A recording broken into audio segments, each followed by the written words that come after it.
আল্লাহি লা তুহসুহা। বান্দা, তোমাদের প্রতি আমার যত নিয়ামত, যত অনুগ্রহ, যত অনুকম্পা, এগুলা তোমরা যদি গণনা করো আমি কত দিয়েছি, গণনা করে তোমরা জীবনেও শেষ করতে পারবে না। বলি সুবহানাল্লাহ। অসংখ্য নিয়ামত আল্লাহ। এই যে আমরা কথা বলি, মানুষ আমরা কথা বলতে পারি, আমাদেরকে বাক শক্তি দিয়েছেন কে?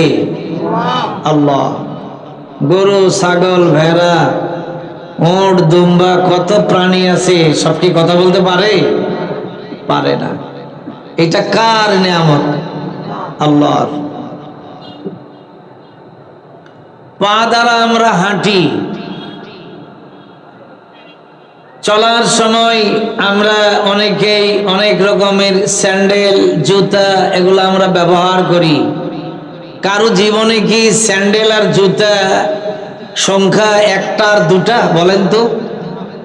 এই যে আমাদের ইঞ্জিনিয়ার সাহেব আছেন, উনি বয়স যাই হোক, জীবনে কি এক জোড়া স্যান্ডেল দিয়ে শেষ করেছেন জীবন? কত জোড়া পড়েছেন গণনায় শেষ করতে পারবেন? 10 জোড়া যদি বলি শেষ হবে? হ্যাঁ, কত স্যান্ডেল? তো 10টা স্যান্ডেল কেন বললেন 10 জোড়া? একটা স্যান্ডেল যদি 1 বছর পরা যায়, 1 বছর পরে ওই স্যান্ডেল ক্ষয় যায়, ওইটার ব্যবহারের উপযুক্ত থাকে না, অনুপযুক্ত হয়ে যায়। এই জন্য স্যান্ডেল পাল্টাতে হয়। কেউ ইচ্ছা করে কি স্যান্ডেল কিনে এনেই ফেলে দিয়ে আর একটা পরে? নষ্ট হয়ে যায়। আমি আপনি পায়ে স্যান্ডেল পরি, জুতা পরি, স্যান্ডেল নষ্ট হয়ে যায়। বলুন তো দেখি, আমার আপনার পা কি 50 বছর চলতেছে, হাঁটতেছি আমরা, আমাদের পা কি কোনোদিন ক্ষয়ে গেছে? ক্ষয়ে গেছে? পা যদি ক্ষয় যেত স্যান্ডেলের মতো, পাই তো আমাদের থাকতো না, হাঁটুর কাছে এসে ঠেকতো, তাহলে তো চলাফেরাই থাকতো না। মহান মাহবুদ বলেন, বান্দারে আমি দিন তুই বানাইছি, রাত বানাইছি, উদ্দেশ্য হলো দিনের বেলা তোমরা তোমাদের জীবিকা উপার্জন করবে, আর রাতের বেলা তোমরা আরাম আয়েশ করবে। এই জন্য ঘুমানোর জন্য আমি রাত বানালাম। বান্দা যখন রাতের বেলা ঘুমাই, মানুষের শরীরে সামান্যতম যদি কিছু একটু ক্ষয় হয়, ওই ঘুমের ভিতরে ক্লান্তি বলেন, ক্ষয় বলেন, সব কিছু দূর করে দেন তিনি বলেন আমাদের আল্লাহ। সুবহানাল্লাহ। দরদরা স্যান্ডেল আমরা পরি, দরবার আমাদের পা ঠিক করা লাগে না। কেন লাগে না? রাব্বুল আলামিন মেহেরবানি করে যাই কিছু ক্ষয় হোক, রাতের বেলা ঘুমানোর মাধ্যমে বান্দার দয়া আমাদের প্রতি, আমাদের পা ক্ষয় যায় না। রাতে ঘুমালে ক্ষয় পূরণ হয়ে যায়, পূরণ করে দেন তিনি হলেন কে? আল্লাহ। সুবহানাল্লাহ, সুবহানাল্লাহ। সে আল্লাহ তাআলা আমাদেরকে লক্ষ্য করে বলেন, ওয়ামান আ'রাদা আন যিকরি, বান্দারে তোমরা যদি আমার জিকির থেকে, আমার স্মরণ থেকে মুখকে ফিরিয়ে নাও, তাহলে জেনে রাখো ফাইন্না লাহু মাঈশাতান দানকা, আমি আল্লাহ তার জীবনকে করে দিব সংকীর্ণ। বলি নাউযুবিল্লাহ। জীবনকে আমি সংকীর্ণ করে দিব। আজ কোরআনের কথা বললে অনেকেই বলে কোরআন দিয়ে কি চলবে, কোরআন দিয়ে কি কিছু হবে? বলি নাউযুবিল্লাহ। কোরআন দিয়েছেন কে? আল্লাহ। কি জন্য দিয়েছেন? এমনি এমনি? না, কোরআন বাস্তব জীবনী আল্লাহর হাবিব সাল্লাল্লাহু আলাইহি সাল্লাম প্রমাণ করে দিয়েছেন, কোরআন দ্বারাই চলে, বলি সুবহানাল্লাহ। কোরআন এখনো নাজিল হয় নাই। বিশ্বনবী মক্কায় আসলেন, অবস্থা কেমন? একজন আরেকজনের সঙ্গে মারামারি, একজন আরেকজনের সঙ্গে ঝগড়া, একজন আরেকজনের সাথে কাটাকাটি। এমন কি কেউ যদি কাউকে হত্যা করার একটা কল্পনা করে থাকে, তাকে যদি মারতে না পারে, মৃত্যুর আগ দিয়ে তার ছেলেদেরকে ওসিয়ত করত, বয়স 50 হয়ে গেল, 60 হয়ে গেল, অমুককে মারার কথা এখনো মারতে পারলাম না, তোমাদেরকে ওসিয়ত করে গেলাম, সুযোগ পাইলে তোমরা কিন্তু এই প্রতিশোধটা নিবে, তাকে মারবে। এরকম মৃত্যুর আগে ওসিয়ত করত। ইতিহাস ওই সময়কে বলেছে আইয়ামে জাহেলিয়াত। আমরা ইতিহাস পড়ি নাই, সেই যুগের ইতিহাস আইয়ামে জাহেলিয়াত। জাহেল থেকে জাহেলিয়াত, জাহেল মানে মূর্খ, অশিক্ষিত সময়। তাদেরকে মারামারির যুগ, কাটাকাটির যুগ, খুনের যুগ, হত্যার যুগ, রাহাজানির যুগ, গুমের যুগ বলা হয়নি, বলা হয়েছে মূর্খের যুগ। নবীজি মক্কায় জন্মগ্রহণ করলেন।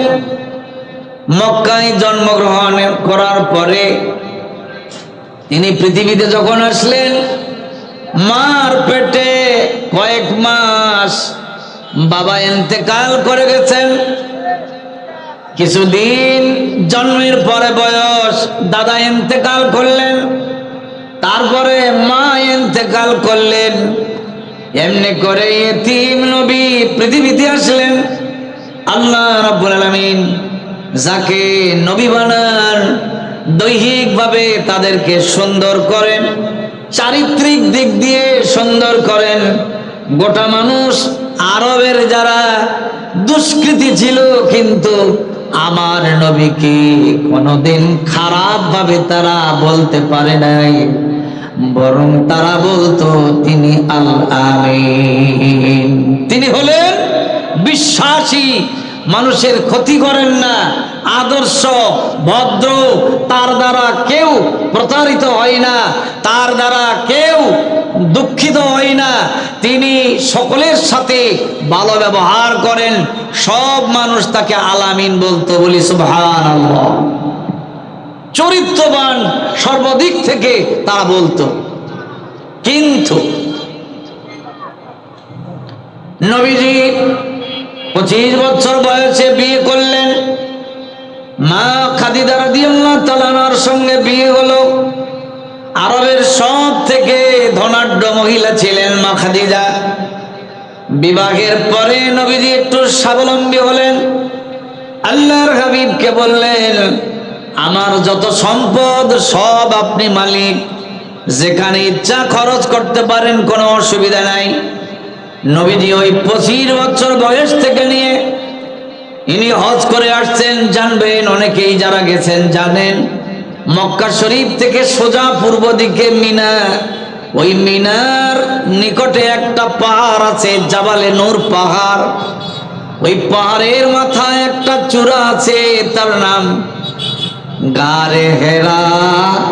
ওই গারে হেরাতে আমার নবী একদিন নয়, 2 দিন নয়, 1 মাস নয়, 2 মাস নয়, 1 বছর নয়, 2 বছর নয়, বিবাহের পরে প্রায় 15টি বছর ওই গারে হেরাতে গিয়ে চিন্তা করতে, এই সমাজকে কিভাবে সুন্দর করা যায়, এই সমাজের মারামারি কাটাকাটি কিভাবে বিলুপ্ত করা যায়, মানুষ যে আশরাফুল মখলুকাত, সৃষ্টির সেরা, কিভাবে তবে আমল সুন্দর করা যায়, এই চিন্তা ভাবনা গারে হেরাতে আমার নবী দিন রাত করতেছিলেন, বলি সুবহানাল্লাহ। 40 বছর হয়ে গেছে বয়স। বুখারীর রওয়ায়াতে আসছে, নবীজি আমার ওই গুহায় আকাশের দিকে তাকিয়ে দেখেন আকাশ আর জমিনের মাঝখানে একজন নূরানী নূরের জ্যোতিময় পুরুষ একটা কুরসিতে বসা। উনি আস্তে আস্তে গারে হেরায় এসে আল্লাহর নবীর সামনে হাজির হয়ে বললেন, ইকরা, আপনি পড়ুন। নবীজি বললেন, মা আনা বিকারি, আমি তো পড়তে পারি না। বুখারীর বর্ণনায় আসছে জিবরাইল আমিন নবীকে ধরে একটা বুকের সঙ্গে জোরে চাপা দিলেন, আবার ছেড়ে দিলেন, বললেন ইকরা। নবীজি একই জবাব দিলেন, মা আনা বিকারি। এরকম করে 3 বার বুকের সঙ্গে জোরে জোরে চাপা দিলেন। শেষবারে এবার বললেন, ইকরা বিইসমি রাব্বিকাল্লাযী খালাক, আপনি পড়ুন ওই রবের নামে যিনি সৃষ্টি করেছেন, বলুন সুবহানাল্লাহ। এবার নবীজি পড়লেন। ইতকান নামক একটা কিতাব আছে, আল্লামা জালালউদ্দিন সুয়ুতির লেখা। তো উনি ওই কিতাবে লিখছেন যে জিবরাইল আমিন একটা রেশমি চাদরে ওইটা লিখে নবীজিকে দিয়েছিলেন। আল্লাহর হাবিব ওইটা নিয়ে ঘরে আসলেন, এসে খাদিজাকে লক্ষ্য করে বললেন, তোমরা আমাকে চাদর দিয়ে ঢেকে দাও, ইন্নী খাশিতু আলা নাফসি, আমি আমার জানের উপরে ভয় পাচ্ছি, হয়তোবা আমাকে মেরে ফেলবে, যে জোরে চাপা দিয়েছে আমার বাঁচার কথা নয়। আমাদের আহলিয়ারা হলে, পরিবার লোকেরা হলে হয়তো বলতো, তুমি ওখানে মরতে গেছো কেন, কে বলছো ওখানে যাইতে, এটা বলতো। কিন্তু খাদিজা রাদিয়াল্লাহু তা বলেননি। উনি বলছেন, কাল্লা ওয়াল্লাহ, কখনোই না, আল্লাহর শপথ, আপনার ক্ষতি হবে এইটা আল্লাহ কোনোদিন চাইবেন না। কেউ আপনার ক্ষতি করতে পারবে না। কারণ কি, আপনি মানুষের উপকার করেন, আপনি দরিদ্রদেরকে সহযোগিতা করেন, আপনি যারা বহন করতে পারে না কিছু, তাদের বোঝা আপনি বহন করে দেন, আপনি আত্মীয়তার সম্পর্ক ঠিক পালন করেন, অতএব আপনার ক্ষতি কোনোদিন হতে পারে না। বলি সুবহানাল্লাহ। ভবিষ্যতের যিনি হবেন রাসূল, যিনি হবেন আরবের সবথেকে বড় নেতা, নেতৃত্ব যিনি দিবেন, তিনি সমাজের হবেন যিনি সংস্কারক। তার কাজ হলো মানুষের ক্ষতি করা নয়, মানুষের উপকার করা। আর আমরা অনেক নেতার জীবনী জানি যে তারা মানুষের ক্ষতি কিভাবে করা লাগে এইটাই জানি, উপকার করতে জানে না। তাহলে কি সে নবীর উম্মত হলো? সে প্রকৃত মুসলমান হতে পারলো? হলো না।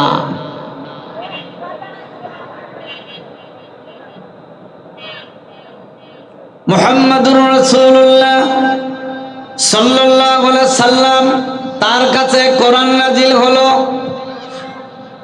তিনি কোরআনের এই কথাগুলি মানুষের মাঝে শিক্ষা দিলেন। ইকরা বিইসমি রাব্বিকাল্লাযী খালাক, কোরআন নাজিল হতে লাগলো। দেখা গেল মুসলিমীয় কয়েকজন মুসলমান, আস্তে আস্তে মুসলমানের সংখ্যা বাড়তে লাগলো। ওদের মধ্যে চুরি আর নাই, ডাকাতির স্বভাব নাই, অন্যায় নাই, মানুষের ক্ষতি তাদের দ্বারা আর হয় না। এমনকি সমাজে এমন একটা শান্তি প্রতিষ্ঠিত হলো। আল্লাহর হাবিব বিদায় নিয়ে গেলেন। হযরতে আবু বকর খলিফা হলো। হযরতে আবু বকরের পরে হযরতে উমর রাদিয়াল্লাহু তাআলা আনহু খলিফা হলেন। সেই সময়ে বর্তমানে ফিলিস্তিনি মুসলমানদের উপরে যে জুলুম চালাচ্ছে ইসরায়েলরা, এরা এই দেশের নাগরিক ছিল না। এরা উড়ে এসে জুড়ে বসেছে জার্মান থেকে এবং বিভিন্ন দেশ থেকে এসে ওই জায়গায় তারা স্থান করে নিয়েছে। ওইখানে হযরত উমর রাদিয়াল্লাহু তাআলা আনহুর সময়ে এই যে গাজা, এই এলাকাটা মুসলমানদের হাতে বিজয় হয়েছিল। মুসলমানরা জেরুজালেমকে ওই সময় প্রায় 1 মাস ব্যাপী ঘেরাও করে দিয়ে রেখেছিল। এরপরে ওই ইহুদিরা কি বলে, সেখানকার ইহুদিরা সেই সময় হযরত ওমর রাদিয়াল্লাহু তাআলা সম্পর্কে লিখলো, যদি ওমর রাদিয়াল্লাহু তাআলা এখানে স্বয়ং আসতে পারেন তাহলে আমরা একটা ফয়সালা তার মাধ্যমে মেনে নেব। হযরত ওমর রাদিয়াল্লাহু তাআলা মদিনা থেকে রওনা দিলেন। কোনো পুলিশ নাই, কোনো বাহিনী নাই, অর্ধ পৃথিবীর যিনি রাষ্ট্রপতি তিনি যাচ্ছেন জেরুজালেম ওই বাইতুল মুকাদ্দাসে। সাথে একটা উট আর ওই উটের বাহক। রাস্তা নেবার সময় হযরত ওমর বলতেছেন, ইনসাফ হলো বড় জিনিস, ন্যায় পরায়ণতা সকলের জন্য দরকার। তাছাড়া কিয়ামতের দিনে আল্লাহ পাক চুলচিরা বিচার করবেন, দুনিয়ার বাহাদুরি কুলাবে না, সেদিন মুসিবতে পড়তে হবে। আমার উটের বাহক, যতদূর আমি চলবো উটের উপরে, কিছু দূর যাওয়ার পরে আমি নামবো, আমি উট টানবো, তুমি উপরে উঠবে, এইভাবে আমরা সারা রাস্তা যাব। চলতেছে এইভাবে, চলতে চলতে জেরুজালেমের কাছে গেলে ওই বাইতুল মুকাদ্দাসে যখন পৌঁছলেন, পালা পড়লো ওই উটের বাহক রাখালের। হযরত ওমরকে ওই রাখাল বলতেছিল, হুজুর এখন তো আমরা ওই যে দেখা যায় মসজিদে আকসা, আপনি এখন উঠুন, আমি যদি উটের উপরে থাকি মানুষজন আমাকে চিনবে না, অতএব আপনি এই উঠে এখন ওঠেন। বলে না, ভাগটা যা হয়েছে ওইভাবেই হবে, ইনসাফ যাকে বলে। এই সময়ে আমি উটের উপরে উঠতে পারবো না, তুমি ওঠো, আমি লাগাম টানবো। লাগাম টেনে টেনে হযরত ওমর নিয়ে যাচ্ছেন। রাখাল উটের পিঠে, সবাই সে সালাম দেয়, আসসালামু আলাইকুম। রাখাল বলে, আমি খলিফা নই, যিনি উঠের লাগাম টানে উনি খলিফা। সুবহানাল্লাহ। কেমন ছিলেন খলিফা, কেমন হয় শাসক? আল্লাহর কোরআন মতো শাসক হলে তাদের গুণ এইরকমই হয়। সুবহানাল্লাহ। হযরত ওমর রাদিয়াল্লাহু তাআলা আনহু পৌঁছে গেলেন সেখানে। পৌঁছার পরে ওরা বলল যে আমাদের তৌরাত কিতাবে আছে দ্বিতীয় খলিফা যিনি হবেন আল্লাহর নবীর পরে, এইরকম তার উটের যিনি বাহক তিনি উঠে থাকবেন, আর তিনি উট টেনে নিয়ে আসবেন দড়ি ধরে, তার গায়ে তালি দেওয়া জামা থাকবে। হাজারো চেষ্টা করলে আমরা পারবো না তার সততার কারণে, অতএব আমরা যুদ্ধ আর নয়, জেরুজালেম আপনাদের দখলে দিয়ে দিলাম। সুবহানাল্লাহ। এ ছিল ইসলামের এই নীতি নিয়ম। অথচ আমাদের দেশে আল্লাহর কোরআনের কথা বলা হলে বলা হয় এই দ্বারা চলে না। নাউজুবিল্লাহ বলি। আল্লাহর কোরআন দ্বারাই চলতে পারে, আল্লাহর কোরআন দ্বারাই আমাদের ইজ্জত হতে পারে, আমাদের দেশের সব কিছু মর্যাদা আল্লাহ তাআলা বেড়ে দিতে পারেন কোরআনের কারণে। বলি সুবহানাল্লাহ। ছোট্ট একটা ঘটনা আপনাদেরকে বলি। এক জঙ্গলে ছিল একটা বাঘ। কথা তো বোঝা যায়? জঙ্গলে ছিল একটা বাঘ। হঠাৎ করে বাঘ একদিন যে এলাকায় শিয়াল থাকে সে এলাকায় আসছে। এসে বলছে, আসলেই শিয়াল হুক্কি হওয়া করতে লাগছে। তো বাঘ বলছে, রে শোনো শোনো, আমার একটা কথা শোনো। বলছে, কি মামা? বলছে যে আমি আজ কয়েকদিন থেকে ভালো খাবার পাই নাই, কোনো শিকারও পাই নাই, তো তোমাদের এখানে আসলাম, দেখো যদি ভালো একটা শিকার তোমরা আমার জন্য করে এনে দিতে পারো তাহলে আমার একটু ভালো খাওয়া হবে। শিয়ালের যিনি আবার ছিল প্রধান, সে বললো, মামা আপনি অপেক্ষা করেন, আমি কয়েকদিন আমাদের পাশে মাঠে একটা গাধা, খুব ভালো গাধা, বড় বাধা দেখতাম, দেখি গিয়া থেকে। হ্যাঁ, ওই দিন ওই গাধাটা দড়ি দ্বারা বাঁধা আছে। দড়ি দ্বারা বাঁধা মানে মালিকের দড়ি এক প্রান্ত তার গলায় আর এক প্রান্ত খুঁটাই জমিনে পোঁতা। শিয়াল গিয়ে সালাম দিচ্ছে আগে, আসসালামু আলাইকুম। গাধা বলছে, কে রে, কিসের সালাম? বলে, রে তোকে আদর করে সালাম দিচ্ছি, তোর উপরে আমি খুব দয়াদ্র, তোর উপরে আমি দয়া দেখাতে যাই। কি দয়া? কই এখানে তো সামান্য একটা দড়ির দ্বারা বাঁধা, ঘাসও নাই ভালো, আমাদের জঙ্গলে অত কত ভালো ঘাস খাবার, সেগুলি যদি খেতে চাস তাহলে আমি নিয়ে যেয়ে খাওয়াবো। বলছে রে ভাই, আমার মালিকের দড়ি আমার গলায় লাগান, খুঁটার মধ্যে পোতা, আমার তো খোলারও বুদ্ধি নাই, এই গলার থেকে ওই খুঁটা তোলারও বুদ্ধি নাই, কেমনি যাওয়া? বলছে তোলা খোলা সব আমার দায়িত্ব, তোর মন চাই কিনা? বলে হ্যাঁ আমার মন চাই। ওই খুঁটা না তুলে ওই দড়িতে এক কামড় দিয়েছে, কারণ বকরির হাড্ডির মধ্যে কামড় দিলে শিয়াল বকরির হাড্ডি একেবারে চূর্ণ বিচূর্ণ বানায় দেয়, আর দড়ি তো কামড় দিলে কেটে গেছে। বলছে দড়ি? বলে তো নাই, চল। বা শিয়াল ওই গাধাকে আগে দিছে, দিয়ে এবার পিছে পিছে যাচ্ছে, চল চল। বাঘ বিশাল গাধা দেখতে পেয়ে খালি মুছে তা দিচ্ছে, দিতে দিতে হাত দশেক কাছে আসলে দিছে এক লাফ। বেটা পড়বি তো গাধার কাছে পর, ওই গাধার থেকে আরো 20 হাত দূরে গেছে লাফ দিয়া। মাটি ছিল শক্ত, একটু দ্রাম করে পড়েছে, তাকে আঘাত লেগেছে।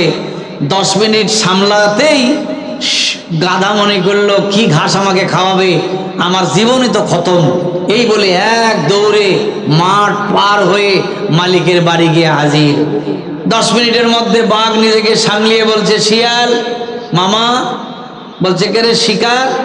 বলছে মামা শিকার? আমি তো মনে করছি যে আপনার জানাজা দরকার, আপনি মারা গেছেন, বেঁচে গেছেন যে এটাই ভালো। মামা আপনি কি ভুল করলেন, নিয়ে আসলাম, কাছে আসলে ধরেন, লাভ দিবেন, কাছে পড়বেন, তা আপনি একেবারে তার থেকেও 20 হাত দূরে গিয়ে পড়েছেন। আর এই গাধা কি থাকে? গাধা তো পালিয়ে চলে গেছে। বলে তাহলে আর একবার যায়। বলছে মামা আজকে গেলে আমাকে বাঁচাবে না, তোমাকে হয়তো মেরে ফেলবে, আজকে যাওয়া হবে না, কালকে আবার এই সময় আসো। আগামীকাল ওই সময় হাজির। মাঠে গিয়ে দেখে হ্যাঁ খুঁটা তোলা নাই, দড়ি গিরে দিয়ে গলায় লাগাই দিছে। যে বলছে আসসালামু আলাইকুম। বলছে সালাম, তোর জান খতম করব, কালকে আমাকে তুই প্রায় মেরেই ফেলছিলি। বলছে আরে সাপের হলো লেখা আর বাঘের হলো দেখা। বাঘ দেখা হলে মানুষ মারা যায়, আর সাপের লেখা থাকলে কামড় দিলে মানুষ মরে। তো তুই কেমনি বাঁচলি? কই তা আমি কেমনি বাঁচলাম? লাভ দিল, আমি দৌড়ে পালাই গেলাম। আরে বোকা, দেখা হলে মানুষ বাঁচে না, তুই বাঁচার কথা। তা বলে লাভ যে দিল। বলছে যে আমার একটা বলতে ভুল হয়ে গেছে, এইটা আমাদের একটা কৃত্রিম বাঘ, এ খালি লাভ ঝাপ জানে, কিচ্ছু জানে না, এটা বলতে ভুল হয়ে গেছে। তো তোকে আমি ঘাস খেতে নিয়ে গেলাম, আমাকে একটু বলবি যে লাভ দিচ্ছে, তাহলে আমি বলতাম লাভ দে, তুই ঘাস খা, অসুবিধা নাই। তাহলে কি করব? তা দড়ি খুলে দেয়। বলে হ্যাঁ চল। এবার আজকে নিয়ে গেছে। বাঘ নড়ে না সরে না, একেবারে বাঘের সামনে যখন হাজির, বাস অমনি করে গলাটা ধরে বলছে কালকে পালাইছিলি, আজকে একেবারে এক হামকি দিয়ে গলাতে একেবারে কামড় দিয়ে যা রক্ত ছিল সমস্ত রক্ত চুষে খেয়েছে। পেট একবারে বাঘের ভর্তি। পেট যখন ভর্তি হয়ে গেছে আর খাবার জায়গা নাই, বলছে রে শিয়াল খুব কাজ করলি আমার জন্য, কিন্তু আর একটা কাজ দায়িত্ব দিব। বলে মামা কি দিবেন বলেন। বলছে এই গাধাটা আমি একটু মাটির নিচে খুঁড়ে রেখে যাচ্ছি, কাল হোক পরশু হোক বা 1-8 দিন পরে হোক আসবো, একটু আচারের মতো হবে, যেমন আমির আচার জামের আচার এরকম মানুষ বানায়, এরকম হবে, আমি তখন এসে খাবো। তো তুই একটু দেখাশোনা। বলে মামা বলেন কি, সব আমি আলবৎ দেখবো। বাস এইবার রেখে গভীর জঙ্গলে চলে গেছে। একদিন গেছে, শিয়াল মনে করলো শিকার তো আমি করলাম, ভিতরে একটু ঢুকে দেখি কি অবস্থা। ঢুকে দেখে বিশাল এক কলিজা, খেতে খেতে কলিজা সব সাপ, তারপরে মাথায় মগজ, খেতে খেতে সব মগজ শেষ। পরের দিন শরীরে অনেক মজার তেল, সব খাওয়া শেষ। 2 দিন পরে বাঘ এসে হাজির। শিয়াল মামা দেখাশোনা। বলে ঠিক মতো।